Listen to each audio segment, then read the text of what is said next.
COVID-19 restrictions are changing the ways we can spend our free time, but one thing that Manitobans can still enjoy is the great outdoors, even during the winter months.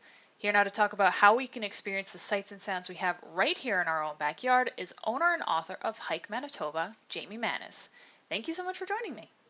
Yeah, this is awesome. What are kind of the perks of hiking during the winter? So hiking during the winter is, I know there's the saying hiking is just walking. There's a little bit more to it, but in the winter it's a little bit more challenging, but it's a lot more fun.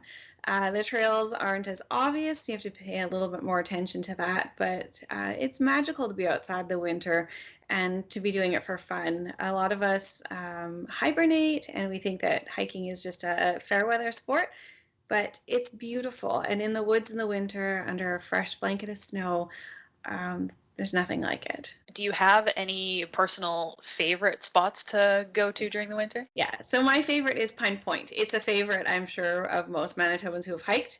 It's in central Whiteshell and it's fairly well known. But in the winter, the rapids don't freeze, and so it's always just the sound of open water in the middle of the winter in Manitoba. It's just really quite lovely. What exactly is different? I mean, a lot of people probably do trail walking and that kind of stuff during the summer. What game changers are there to be aware of during the winter? So the days are shorter, so I think that's the most important one. With shorter days, um, there's less time on the trail, so you have to plan your day a little bit better. When the sun starts to set in the winter, it's gone very quickly, and then you're in the dark. So planning your day is important, and then also planning your gear. So I always carry a headlamp in case I am stuck on the trail later.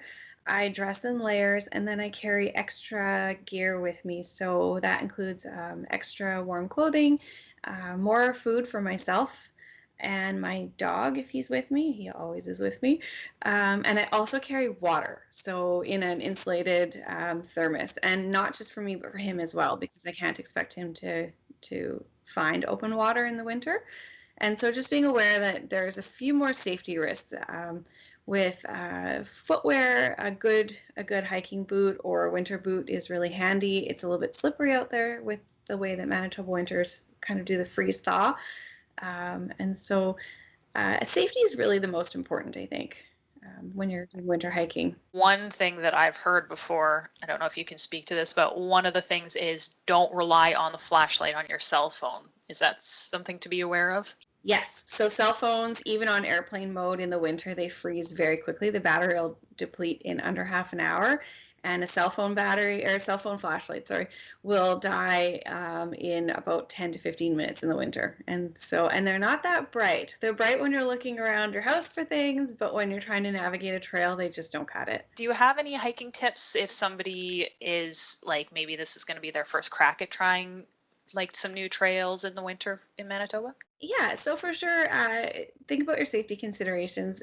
Google's really helpful for hiking in the winter tips. There are some tips in the book. Consider what you're wearing. I like to layer up. I have a big parka, but I choose not to wear it. I usually just wear base layer sweater and a shell. And that way, if I'm getting too hot and everything, I can just kind of adjust my layers.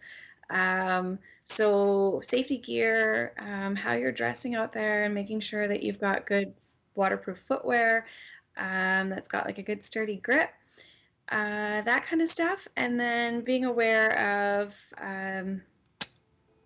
the safety before you leave for your hike. So letting somebody know where you're going, what trail you're hiking, when to expect you back, and then also being mindful of the sunset. I know it's usually coming in at about 4:30. It's starting to get pretty dark on the trail.